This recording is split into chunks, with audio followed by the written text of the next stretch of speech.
Close your eyes and watch me burn.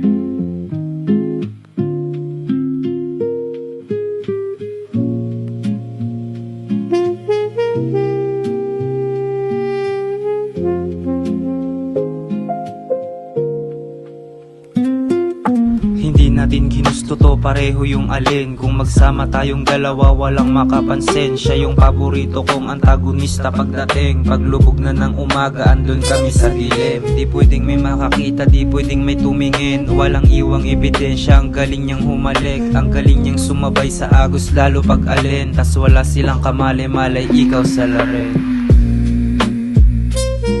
Yeah. Pero di kita niloloko ah. Baka kasi isipin mo niloloko kita eh.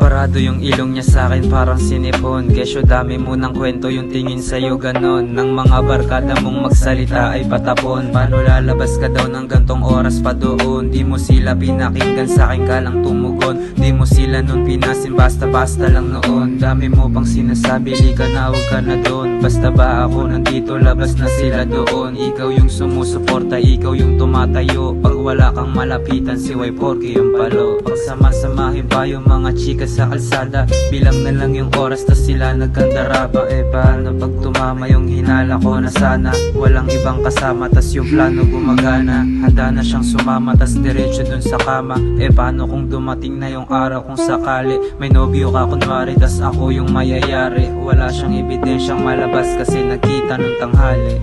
Yeah. Kasi nagkita ng tanghali. Oh, nagkita ng tanghali.